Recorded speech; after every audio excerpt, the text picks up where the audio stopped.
Welcome to another edition of One Take Only. I'm George Phillips with oilpressure.com. This is my good friend John McClellan. And John, little somber note, it's been about a week and a half now since we lost Dan Wheldon. I think everything so far as a tribute goes has been said. We're not, we miss Dan, we're still upset, but I feel like personally that it is time to kind of focus on other aspects. I know, I feel like Dan Wheldon would want that. I do too. And George, I want to say this, from a very young life, I remember as a kid, before I even went to the races, my mother and father talking very reverently about Bill Vukovich, and they were there in 1955, and they were also there in 1954, and they saw Bill Vukovich's great victories. But it was something that I knew that there was something that was dark that could happen in racing. And my first race was Eddie Sachs and Jim McDonald were killed in the 1964 race. David McDonald? David McDonald, I'm sorry. Dave McDonald, and we lost Jim Clark, and that was my first race when Jim Clark, and then 3 years later, of course, he got killed, and I can remember that to this day. Of course, it happened overseas, and we didn't get, but this wasn't the internet. I know it. Internet age, and I remember, I can remember being in the backyard playing football, and my brothers coming out and telling me, and just everybody just kind of the football game ended. So, and really, this other than Clark and Mark Donahue, probably the most significant fatality we've had, with all due respect to Greg Moore, because Greg Moore his star was still on the rise, but he had not, won a championship yet, had not won an Indy 500 yet. I think probably he was destined to race at Indy if he continued on at Team Penske. But anyway, our hearts are still heavy, but it is time to move on. I did write the other day about how terrible it is that a lot of people that have really nothing to do with this sport, a few people that do claim to be fans of the sport, they're laying a lot of blame on Randy Bernard, which I think is just asinine, and not only that, it's just cruel. And I think that Kevin Lee said it best on Trackside last week when he just said, "Do you have no heart?" And to me, to blame anyone, but especially Randy Bernard, when the man has done so much for this sport, it's just... And this year was great, and that's what I'm looking forward to talking about. Because you and I, we like to, we're John and George, and we're happy John and George. Yeah. And I'm happy. The season, take away that Las Vegas race. By the way, Dan Wheldon, that does hurt. We got to really kind of know him a little bit, being around him. Great guy. But now the season, though, George, fantastic season. And Randy Bernard and IndyCar, man, this was those were great races this year. Yeah, it was a good season, and unfortunately, 5 years from now, when we look back on the 2011 season, well, I don't know. I mean, well, when I look back on '99 season, I immediately think Greg Moore. Right. And so there are going to be mixed emotions, because generally when I think back on a season, I think about that year's Indy 500 winner, and probably when I think about 2011, I probably still think about Wheldon winning it coming out of the fourth turn. Yeah, that's what I'll think of first, and then I'll also think about Sarah Fisher and Ed Carpenter winning that race. That was gorgeous. It was. And it was a tough race. Ed Carpenter showed his mettle. He's been showing his mettle. Yeah, I mean, especially at Kentucky. I mean, I don't know what that guy has figured out about Kentucky, but he has done it. Yeah. And it's and Sarah Fisher knows Kentucky well too. She does. She's still the track record holder.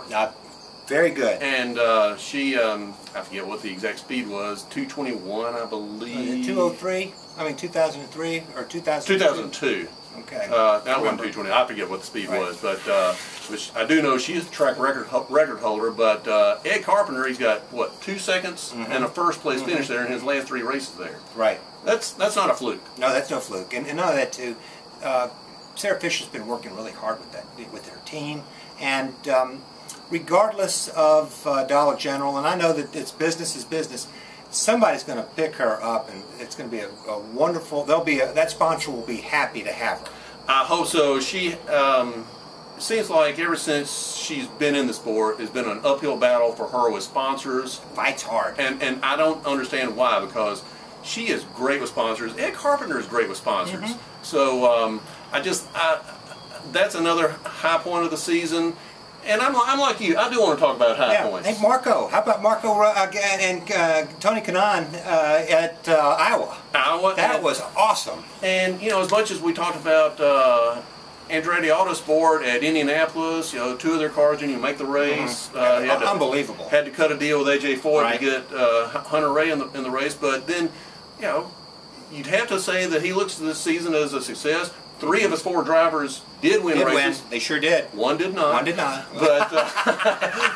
But and she won't. And her time is done. So good luck to her. And I do wish her good luck. Me too. If for nothing else, just to show people in NASCAR that IndyCar drivers can drive those cars. Dario Franchitti, his deal was sponsorship related. His struggles were. I don't know if he would have had great success if he'd stay there, but I think he did the right thing coming back. I do too. Sam Hornish, I still don't know what his problem is. I think it's more here or here, maybe. I just think that he just doesn't have the desire, but who am I to say? Yeah, I don't know. But it was unbelievable. I couldn't believe that he was not winning there or doing as well as I thought he should have. And whether he comes back to IndyCar or not, that's a moot point. I don't, you know, nothing I really think about. No. Well, I don't know. Just last time we got together, you were telling me how he was going to fill that seat at Penske. Well, I was also kind of talking, but you know what? While we're talking about filling a seat at Penske, we got word today that Will Power, you know, he's broken back, but he should be ready for next year, and that's great. Will, we're all for you. We got a couple of seats to fill. Yeah, as morbid as it sounds, Michael Andretti does have a seat to fill, and it's a big seat. A big seat, GoDaddy car. It's going to be a great car, and it's a winning car. Yeah. It can really win. I have no doubt about it. With the right driver in there, win. I've heard one theory, and I forget where I heard this, but I think, quite honestly, I think they may be waiting on, at least this is a theory, that they may be waiting on Roger Penske to announce what their plans are for next year. So Briscoe could be in the GoDaddy car? It's possible, and I think he'd be a good fit. I do too. And it's a good team. You know, Ryan Hunter Ray would be fun to drive with, and somebody. Of course, Hunter Ray and at Barber, at Barber, which was a fun race. Well, they had another deal. I forget where it was. A Sonoma or was it Sonoma or maybe Baltimore? Baltimore. Baltimore. Yes, it was. And so and it was the other way around this time. Yeah. So it was payback. Yeah. But you know, Michael Andretti, his team had 3 different winners in it. And good races too. Long Beach. Yeah, Mike Conway. Mike Conway, yes, indeed. But it was an exciting season. Once again, for I think the 6th year in a row, the championship did come down to the final race. Obviously, it wasn't, you know, circumstances dictated. They just, I think, officially they reverted to the running order at the end of Kentucky. Right. I think too. Also, getting back to Indianapolis, Tags getting putting the 77 car on the pole. That was just so good. I enjoyed that.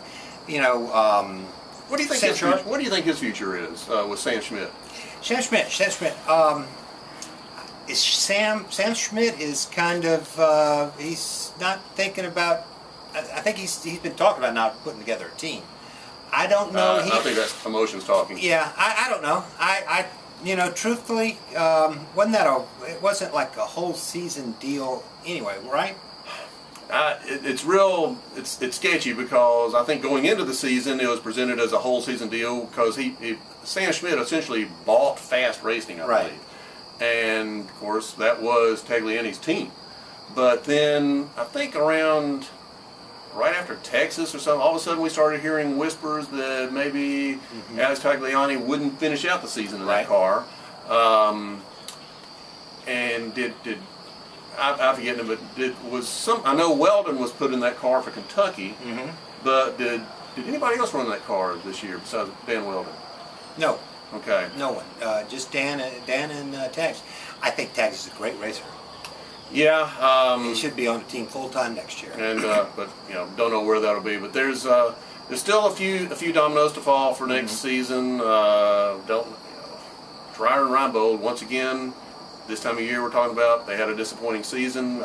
Seems like the last 2 or 3 years we're talking about how they're a team on the rise. They've made a lot of positive changes in the off season and really expect big things out of them. And then come the fall, we talk about what a disappointment they were. What about Jay Penske? Is he going to field a team for Indy? I mean, this time last year they were DeFerrin Dragon Racing, and to this day I still don't know what really happened there. I don't either. Your guess is as good as mine with Jay Penske. What about the new car, George? How's that going to affect the new teams? You know, are we going to have just as many on the grid? Or, you know, how's it going to work? What do you think? I think there'll be a drop in numbers, obviously, just because teams are going to have to put out a lot of money to buy these new cars, and some of them not going to be afford to do them all. That's right. You won't see those deals coming up in Indianapolis like you have in the past several years. And this year might be one of those years where it may be a struggle again to get 33 on the grid. But you know, there was somebody posted on my site the other day. Where he gets his information, I don't know, but he said word on the street is that this new car is not as safe as the current Dallara. I don't know where this comes from because everything you hear about this car is safety, safety, safety. So I don't know. Dan Wheldon, he's the guy that tested it. Yeah, and so everything I've heard was that this car is just fantastic. Especially on road courses, because you know that old Dallara, it was never designed to race on a road course. And it was an oval car, so I don't know how much faster this new car is going to be on ovals. I don't know if anybody really does, but I think the general consensus is it is going to be a lot quicker on the road courses, which we need. Hopefully it'll make for better racing at places like Barber, Sonoma. You know, this year at Edmonton, it was kind of it was not as good as last year. No, it wasn't. But I enjoyed Baltimore. Baltimore was good. That was one of the unexpected high points of the season. Right, and also Long Beach. You know, get a great race out of Long Beach, and you know that's a wonderful event. Real quickly, John, because we need to wrap up. But these next few months are going to be a lot more treacherous than we thought they were going to be just 2 weeks ago. What do you think before the green flag falls in St. Pete? What do you think is the most pressing issue for the series? Making sure that we've got enough teams, and that you know, George, I think everything's going to go pretty good. The driver meeting, that was a positive, I think. I don't know really all of that came out of it, but I do know that Franchitti and Kanaan and Wilson, they were pretty happy about the direction that they were going with Randy Bernard. Randy Bernard's the guy. He is. I mean, I've heard a couple of people say I'm a Randy Bernard apologist. No, I'm not. There have been times when he has done some things that I've disagreed with, and I've written it. But I've also been proven wrong. When he first came out with the double file restarts, I was against it. I think for the most part, I do too. I don't want that gone either. No, and they were very safe. No one had a major accidents. Yeah, when he came out with the Lucky Dog, I was against that. And fortunately, a lot of other people were too. He backed away from it. They got rid of it. The best thing I can say a lot of good things about Randy Bernard, but the best thing is he listens to the fans, and I think that is going to serve him well in this position. That's why I'm not going to worry. I'm going to put a lot of thought into it. But you know, we've got a wonderful guy running the show, and Randy Bernard this year. Like I said, take away Vegas if you can. But up until Vegas, this was just the best year. You know, since this whatever. You know, since in the past 10 years, it was the best year. Well, John, it's getting dark. And I don't even know if this is filming well. I'm hoping so, but this is probably our last outdoor show. Trees are getting a little color on them. Quite honestly, it's almost a little chilly out here in short sleeves, and it's getting dark, and it's going to be getting real dark at this time by next time we do this. That's right. So we're going to take it to John's house. I've got a wonderful studio up there. We're going to have a lot of fun. That's right. It's a bar. This is going to be called the One Take Studio. Yeah. So but anyway, for John McClellan, I am George Phillips. Thanks for watching, and we'll see you in a couple weeks. We'll do this sometime. Thanks a lot.